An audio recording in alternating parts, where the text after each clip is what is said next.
En comunicación telefónica la licenciada Laura Nardi, nutricionista matrícula 323 de la Facultad de la UBA, bueno, para darle la bienvenida en esta mañana y charlar de algo que está preocupando, es un tema importante y preocupante, el síndrome hemolítico en niños, y para profundizar un poco sobre esta temática la tenemos en comunicación telefónica a la licenciada Laura Nardi. Buen día, Laura, ¿cómo anda? Hola, buenos días, ¿cómo andan? Todo bien acá en esta mañana para charlar sobre un tema que lamentablemente fue noticia al inicio de esta semana, donde aproximadamente 3 chicos perdieron la vida en la provincia de Córdoba y que preocupó, empezó a alarmar un poco sobre este tema y los padres y los grupos familiares comenzaron nuevamente a hablar sobre este síndrome. Laura. Sí, lamentablemente como no tiene tratamiento, hay que trabajar mucho en la prevención de la enfermedad. Ajá. Y en general aparece más en el verano, ¿sí? Se ven más casos en el verano. No es el consumo de carne vacuna mal cocida o que no esté en una forma correcta, sino que se ve que hay otras formas de transmisión. Claro. Bueno, esto es un punto importante, Laura, porque generalmente cuando surgen estas noticias, lo primero que las madres o los grupos familiares apuntan es a no le demos carne picada al chiquito, sino que, bueno, la carne picada es uno de los factores de transmisión, pero hay otros más. Sí, se recomienda no darle carne a los niños menores de 5 años, pero también, bueno, hay que tener en cuenta otros factores, por ejemplo, de manos correctos, ¿sí? Claro. La temperatura, o sea, la contaminación cruzada de esos alimentos, como puede ser los alimentos crudos y cocidos, no usar los mismos utensilios, no la misma para cortar las carnes, igual que las verduras. Hay el lavado o cuidado de las frutas y verduras, el evitar, o sea, hacer una descongelación correcta cuando está la carne en el freezer, no dejarla a temperatura ambiente. O sea, hay muchas otras cosas a tener en cuenta para que no se transmita esta enfermedad. Claro, esto de... O sea, que Sí, disculpa que te interrumpí. Que los alimentos no pierdan la cadena de frío, ¿sí? Guardar las carnes en los estantes inferiores. Cuando uno hace una compra de carnes, guardarlas en la heladera en los estantes inferiores y evitar que esos jugos se derramen en otros alimentos, y los alimentos cocidos guardarlos en la heladera en la parte superior, separar los alimentos crudos de los cocidos en recipientes diferentes, realizar correcto lavado de las manos previo a la manipulación de alimentos. Bueno, y obviamente lavar adecuadamente las frutas y verduras. Sí, bueno. Si no hay agua, podríamos, si esa agua no es segura para lavar, podríamos poner por cada litro de agua de lavandina y dejar en reposo esas frutas 20 minutitos y después enjuagar. Y ahí me aseguro que sea una correcta higiene. Ahí está, la licenciada Laura Nardi, que la tenemos en comunicación telefónica, nos dio una variedad importante de tips que tenemos que tener e incorporar, porque hay mucho que tiene que ver, Laura, y seguramente vos de tu área de laburo, el tema de la concientización y de automatizar automatizar momentos del mediodía, de cuidarnos, de lavarnos las manos, de acciones, automatizar acciones que a veces... No es solamente, claro, no es solamente la correcta cocción de la carne, que tendría que llegar a una temperatura mayor de 22 grados, sino que también hay que tener en cuenta que a veces no se trabaja mucho en la prevención de todos estos ítems que estuvimos nombrando a la hora de manipular alimentos, porque no se transmite solamente con la carne mal cocida. Claro. Que no sea una temperatura superior a 72, sino que hay otros medios de transmisión. Bueno, esto está muy bien que lo aclares, ¿no? Que no nos quedemos simplemente con el tema de la carne picada, el alimento, sino que con micros hábitos que incorporemos estamos cuidando nuestra salud y la de nuestros niños. Y acá hay otro tema, ¿no? Que se habla mucho de los infantos y de los niños que recién nacidos o que tienen un rango de un año a 4. ¿Qué alimentos, ya sabemos que la carne picada no se le debe dar, qué alimentos los padres no deben darle a los niños de 1 año a 5, ponele? ¿Qué alimentos no le debemos dar?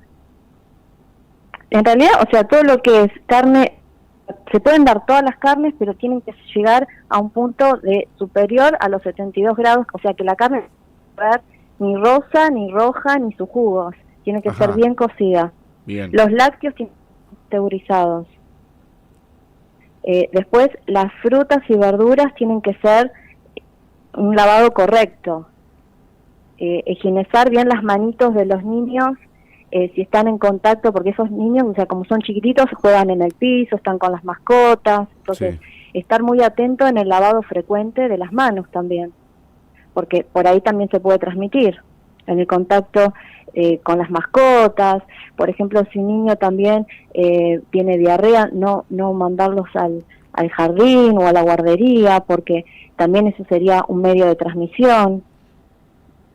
No es solamente, digamos, más allá de la higiene de los alimentos y evitar la contaminación cruzada, también hay que tener estos hábitos de higiene en lo cotidiano, ¿no? Y prestar atención y lavarle las manitos cuando van al baño, después del baño, antes de comer, si están jugando en el piso y están jugando con las mascotas, luego lavarle las manos, porque eso se va transmitiendo. Sí. Y se puede transmitir de persona a persona de esta forma, ¿sí? Y después, bueno, esto hay que tenerlo bien en claro. Ustedes que nos están escuchando al otro lado, la licenciada Laura Nardi está tirando muchísimos tips para nuestro cuidado, para el cuidado de los más pequeños, pero también hay alarmas que en el momento de convivir con nuestros niños tenemos que estar atentos a situaciones o síntomas del mismo. ¿Dónde nos tenemos que preocupar, Laura, si vemos alguna reacción en cuanto a los niños? Habías dicho si tienen diarrea, algo, decir, bueno, no alcohol. Las diarreas, los síntomas más frecuentes aparecen después de los 2 o tercer día y pueden producir diarrea con sangre, vómitos, fiebre, dolor abdominal, decaimiento. Puede ser disminución de la orina. Entonces, en estos concurrir lo más posible, lo antes posible al médico, digamos, ningún antibiótico, nada que enmascare los síntomas, sino que directamente ir a consultar al pediatra o a la clínica o al hospital, no darle nada para cortar esa diarrea, sino que lo evalúe el médico. Sí, no enmascarar el cuadro, no automedicar. No enmascarar el cuadro. No automedicar, esto es fundamental, y más en niños. No automedicar a nadie, porque puede ser que enmascaremos y que la situación luego se agrave muchísimo porque los médicos o profesionales de la salud no llegan al diagnóstico de manera rápida. Tal cual. Y esto, bueno, no solo puede aparecer en niños, también puede, afecta más a niños, pero puede afectar a embarazadas, a personas mayores, a personas con sistema inmunocomprometidas, y se ha visto un incremento en estos últimos 3 años del síndrome urémico hemolítico. ¿Y por qué crees, Laura, que es esto, no? Porque no hemos descuidado en estos micro hábitos que tenemos que tener, o por el cambio del clima. Para mí hay que hacer más hincapié, que por ahí no se hace tanto hincapié, en la prevención constante de estos. No es solamente, obviamente que uno de los fundamentales, no hay que consumir ni los adultos cocida o poco cocida, ¿sí? Llegar a su punto justo de cocción, pero además cuenta todos estos factores. La cadena de frío, ahora se ha visto que, por ejemplo,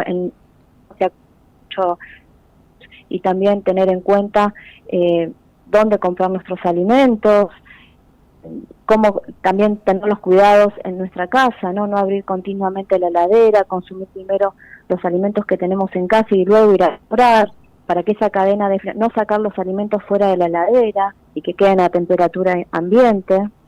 También es muy importante que cuando uno la casa, ese alimento no puede quedar más de 1 hora, hora y media fuera de la heladera.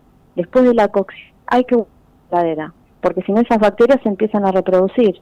Ya, No hay que guardar el alimento, o sea, pensar que el horno o el microondas, o sea, va a ser un lugar higiénico y que nada, no. Hay que guardarlo dentro de la heladera. Claro, eso también, ¿no? El tema de que a veces la gente lo guarda en el microondas, le pone un trapito arriba, dice, bueno, después lo como a la noche.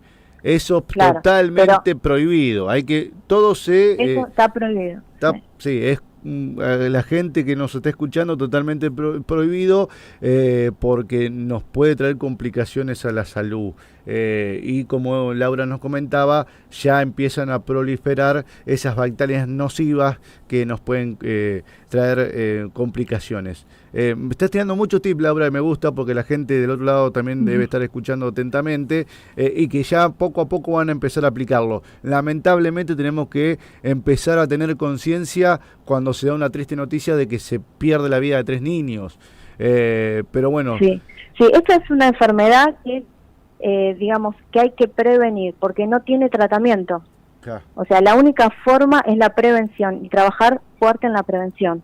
Sí, además que son acciones, no es una... Son acciones cotidianas, o sea, que uno lo tiene como que automatizado.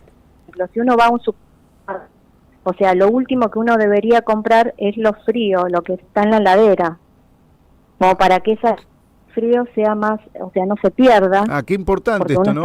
Bien lo que estás marcando, Laura, porque siempre vamos, compramos y empezamos a pasear el sachet de leche por todos lados, ponele. Y pierde, claro, y primero pierde la cadena de comprar frío. todo lo seco. Primero comprar todo lo seco, todo lo que no va en la heladera, Claro. todos los alimentos no perecederos. A lo último de la se debería comprar los alimentos que van en la heladera o los congelados. Bueno, ahora lo primero que hay que hacer cuando llega a la casa es higienizar todos esos alimentos que van en el guardado del freezer. Uno no debería guardar la lata o como el sachet de leche, trapo con lavandina, pasar. Eso sería la forma correcta, ¿no? Para el guardado en la heladera. Pero primero que se tiene que guardar es las cosas que van en el freezer y en la heladera. Crudo, carnes, deberían ir abajo de la heladera. Bueno, no, hay veces que uno va uno va y deposita, ¿no? Pone la cosa así como las tira dentro de la heladera. Y hay un orden. Esto nos informa, no se educa. Claro. Pues, acá desde tu profesión estás educando hoy. Y bueno, y todo lo que uno consume crudo, como las frutas y verduras que uno no las consume crudas, van arriba de la heladera. Pero también, o sea, después cuando uno va a consumir esa fruta, que por más que yo la pele, la tengo que lavar. Porque si no, quedan bacterias en el cuchillo o en el utensilio que yo voy a usar para pelar y puede pasar a la fruta que uno va a consumir y ahí puede puede tener la bacteria. Claro, podemos otra bacteria. Intoxicar. Bueno, Laura Nardi en comunicación telefónica con nosotros a través de Data Magdalena y FM Victoria 98.5 trayendo información precisa, micros hábitos que debemos incorporar todos nosotros para proteger nuestra salud, porque también los adultos se pueden estar enfermando no solamente del síndrome hemolítico, sino de cualquier otra complicación, y a nuestros niños. Laura, gracias por traernos estos consejos. ¿Cómo puede hacer la gente para comunicarse con vos si le quedó alguna duda? Mira, mi Instagram, que es Laura Nardi Nutricionista, me pueden encontrar. Y si no, me WhatsApp, que es 221-609-1029. Muy bien, ahí Cualquier está. Consulta, me pueden mandar un... Bueno, ahí está, mensajito para Laura, si quedó alguna duda o quieren hablar sobre algo de nutrición con ella, tanto para sus niños como personalmente, lo pueden hacer a su cuenta de Instagram, que lo dijo, @Laura Nardi Nutricionista, y su WhatsApp, que luego lo vamos a estar repasando. Laura, te agradezco por esta charla y gracias por los consejos. Gracias a ustedes, abrazo.